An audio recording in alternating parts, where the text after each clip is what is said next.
Here we go. We made it. We go live. Guys, the mission is to add value to people's lives. I'm at Blue Ridge Winery. My name is Randy. I'm in the vineyard room. We got Xavier over here. Look at him. This guy, he shows up every single Wednesday. He's looking to add value to his life. Here's Xavier. I want to say hi to him. There he is, Xavier. Over here is Jeff and Teresa out this way. That's kind of blurry, but I just want to show you where I'm at, guys. I have a really fun talk for y'all. Guys, this has been like the start of the best summer ever. Oh my God. It is only going to get better and better and better. We're going to be doing like a secret fireworks show coming up. Don't tell anyone. I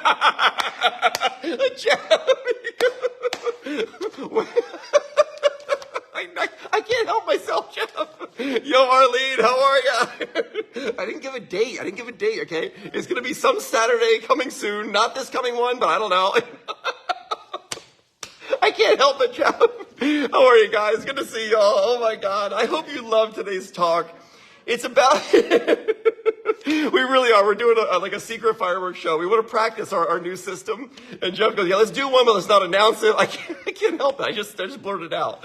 So I hope you love today's talk, guys. I get this question all the time. People always go to me. They go, Randy, where do you get all your energy from? They go, man, you should bottle that energy up. And I always want to answer that question of where in the world does the energy come from? Because the truth is, I don't even know sometimes. I'm wondering, like the other night, I was exhausted, tired. I'm up there at the house, and I'm laying there, and I love ski racing, right? And I'm looking at all the different ski waxes coming out and different things, and pretty soon I'm getting pumped because I'm thinking about this coming race season. Cause I want to race the World Cup again. I want to do the Canadian World Cup. It's a goal I'm going to make. I want to be the oldest American to ever make it. I can do it. And I'm laying there and I'm getting pumped. Pretty soon, I'm out on a 3-mile run and I'm thinking, what is that? Where did that come from? And this talk is about that moment. It's about the moment of being exhausted and tired, coming off a strong weekend, and then all of a sudden going, you know what, I'm going to go for a run because I'm so enthusiastic. I'm so excited. And a lot of it has to do with what's going on in your mind, not necessarily in your body, right? So this is it. Energy for successful living. Paul, I see you. What's happening? Good goal, right? Yeah, thanks, Paul. I'm gonna make that. You watch. Oh my God. So energy comes from your imagination. I really believe this. Energy comes from your thoughts. It comes from what you're thinking of your future. I say this sentence all the time. When there's hope in the future, there's power in the present, right? You guys hear me say that all the time. It's so true. And therein lies the energy in life. Because when you're enthusiastic and excited for something to come, you're anticipating something wonderful, right? And when you're anticipating Christmas time as a kid, energy is not an issue, is it? You have more than enough energy. You're just bounding with energy. So here it is. Energy comes from your imagination. And your imagination is a preview of coming attractions to what's about to be happening in your life. Energy comes from your thinking, not necessarily your body. It never does. How many times have you been tired and you hear something and all of a sudden you're energized? Or you have energy and you hear something and you're exhausted. It sucks the life out of you, right? You ever hear this? By the way, this talk today, it triggered a conversation here in the vineyard room. We're going to write a talk on a concept of guarding your heart. Because I know we're talking about energy here, but if you want to have unlimited energy, we need to guard our heart. Steven! What's happening, Steven? It was so good to see you, dude. That guy gives out free hugs, doesn't charge anything. You won't breathe for about 30 seconds, but that's okay. Love you, Steven. Guys, guard your heart. We're going to write a whole talk on this. It's a concept the world should understand and know and put in practice. So energy comes from thinking, right? If I were to test your muscles all kinds of different parts of the day, they would test out the same strength, right? Your muscles stay the same. So your energy doesn't come from your body. It comes from your mind. It comes from your imagination. Good or bad, our thoughts are a preview of coming attractions in our life. So what are you thinking when you're not really thinking? That's the question, right? I remember the day I became aware of that. What am I thinking when I'm not thinking? Because there's a stream of consciousness running through our minds, and it's been proved that it runs about 1,500 words a minute. So imagine thinking negative thoughts at 1,500 words a minute and not being aware of what's going on. Of course we'll feel exhausted, right? And then we go, wow, why do I feel so exhausted? It's like, well, you've been beating yourself up. I say all the time, imagine if you were about to go on stage and you're about to perform and there's a heckler in the room and the heckler's going, you can't do it. You're no good. You'd be like, oh my gosh, get that person out of here. How many times are we our own heckler in our own head? We're about to go on stage. We go, oh my God, why am I doing this? I can't believe I got myself into this. And we're saying all those words. Never be your biggest heckler. Always be your biggest cheerleader, right? You with me? Steve is with me. Paul, I see you. Okay, so think about it. Physical strength is limited, knowledge is limited, but your imagination has no limits. No limits. There's not one limit to what you could imagine for your life. And guess what? You can go anywhere and do anything. We are not trees. We're not stuck. We're not planted in the ground. You can go anywhere you want, right? I was going to say it earlier that everything at Blue Ridge came out of someone's imagination. Everything. If you can think it, you can do it, right? I remember the day we did the lighting of the vineyards, and we're talking afterwards, and I look at Matt, and I go, hey, what do you think? What's the next big crazy thing we should do? He goes, I don't know. Let's like put uplighting on the entire woods line. I'm like, oh my God, let's put that up on the woods line. It sounded crazy when you say it, but anything's possible. We should use that to our advantage. Arlene, I'm with you. Arlene gives me a thumbs up. I love that. So do you positively anticipate great things to happening in your life? Or do you fearfully dread the future? The choice is ours, right? The way you view your future is the way you're going into your future. There's so much truth to this. I say it all the time. Hope in the future, power in the present. That's the way we should live. So what are you imagining? What are you envisioning? What are you seeing for your life? Because if you see great things, you're going to have energy. This is where my energy comes from, guys. I can tell you this. My name is Randy. I haven't reached my peak yet. Blue Ridge Winery, it hasn't reached its peak yet. My wife Tiff, I made a video of her just yesterday, and she's working out, and I go, she's reaching her peak. She's striving towards her peak. She hasn't reached her peak yet. And guess what? When I'm 95 years old, you're gonna hear me saying the same thing. I haven't reached my peak yet. And therein lies the energy. Striving towards the peak. Striving towards getting there. You with me on this? Through the power of imagination, you are bringing the future into the present and experiencing it today. Through the power of imagination, you are bringing the future into the present and experiencing it right now. And when we do this in a positive way, we're creating a positive future. It is this simple, isn't it? Your imagination gives you the absolute superpower to live with the feeling of what you want to become.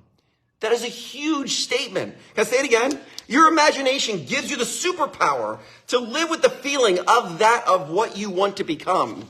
It is that simple. If I'm ever talking to young racers, young children that they want to make the World Cup, they want to be on the U.S. ski team, and I was trying to get through to them that they think the mountain they're trying to overcome is the big mountain out in the woods, out in the field. That's the mountain. That's not the mountain. The mountain is in their head. And if they can overcome that mountain, everything else becomes easy. Everything. Right? I love it. Daisy, striving towards the best version of yourself always. I'm with you, Daisy. I'm so with you. Oh my God. Haven't reached my peak. I'm getting there. Getting there. And you know what's something about time? Time will exaggerate everything in your life. It exaggerates everything. So if your life is moving in a positive direction, time is going to exaggerate that. If your life is not, time's going to exaggerate that too. This is why I say walk around purposely smiling all the time, because time is going to exaggerate the lines on your face. It's true. It exaggerates everything. It makes everything more, right? Be sure to always protect your imagination. You want to protect your imagination from the small-minded people out there. Because I can tell you, there's a lot of people that they don't have an imagination. They've allowed it to be destroyed when they were a kid, they had it. And then they went into adolescence and they're going into high school and people destroy their imagination. And they no longer have it. So what they want to do is they want to destroy yours, right? The key is to never allow them to destroy yours. We should be like the little boy. One time there was a little boy, he was drawing a picture, and he's in art class, and he's sitting there drawing a picture. The teacher walks up and looks over his shoulder and goes, what are you drawing? And the little boy goes, I'm drawing a picture of God. And the teacher goes, come on, you can't draw a picture of God. No one knows what God looks like. And the little boy goes, well, they will when I'm done. I love that. Ken's with me, right? So true. I'm with you, Ken. You know, your imagination, we should use our imagination to create a whole new reality for ourselves. I always say, everything in this world is growing or dying. Nothing is maintaining. So if you're trying to maintain your life, you're going downhill. You can't coast uphill, right? Everything's living or dying. The grass, it's growing or dying. It doesn't maintain. Trees grow or die. They don't maintain. You grow or die. You don't maintain. A marriage will grow or dies. It doesn't maintain. Businesses grow or die. Nothing maintains. So the goal in life is to always be striving towards a better version of who you were yesterday. That's the key. And when you look at life through a positive perspective of the future, you're going to have energy because you're anticipating. You kind of got it out in front of you and it's pulling you towards it rather than pulling something along with you. You with me on this? Daisy's with me. I love you, Daisy. Oh my God. You know, your words, it starts in your head, right? But then it goes to your words. You hear me all the time talking about my goals. I talk about what I want to accomplish, what I want to set out to do. And a lot of times when you first say it, it sounds crazy. You're like, oh my God, that guy's nuts. What are you thinking about? You're gonna do all that, build this, you're gonna accomplish this, accomplish that. Lori, what's happening, Lori? I see you. And you know, I love that from Iron Valley Real Estate. Hey, Lori, how are you? I see you. And you know, but after a while, what happens is when you keep putting it out in the world, your imagination of what you're going to become, it starts to become more real. And what happens is your words are planting seeds all around you. And we got to be careful of what seeds we're growing, because whatever you're planting, one day you're going to eat that stuff, right? So we want to make sure that we're growing the stuff that we want to have in our future life. Let's talk about our goals. Tell the world. I tell everyone. You know, there's a great story in The Man's Search for Meaning with Viktor Frankl when he talks to a guy that he could not possibly speak in front of a crowd without his shirt getting soaking wet with sweat. And Dr. Frankl says, the next time you go on stage, I want you to announce to everyone going, you're about to see me sweat like I've never sweat before. My entire shirt is going to be soaked. And guess what happened? He didn't sweat. You know why? He faced it. When you're afraid, just do it afraid. Tell the world. Tell the world your goals. Tell the world what you want to accomplish. And you watch. It comes to you. It's amazing. The moment we become aware of what we're thinking when we're not necessarily thinking is the moment we have the power to change everything in our life. So today's whole presentation, where does Randy get his energy from? It's from the imagination of what is possible. Because I bet you'd all agree that anything's possible, right? We should use that to our advantage. Andrew Neff, I love you, dude. What's going on? I hear you know Tim. I love that. He was here the other day. Love that guy, right? Andrew Neff, dude. Oh my God, guys. I love y'all. I hope this added value to your life. It added value to mine. Writing all morning, talked it out with the guys here and Teresa. Next week is going to be a talk on guarding your heart. I love the hearts. I love y'all. Thanks for being here. Hope it adds value to your life. See you soon, guys. Bye, y'all. Watch for the fireworks show. See you guys.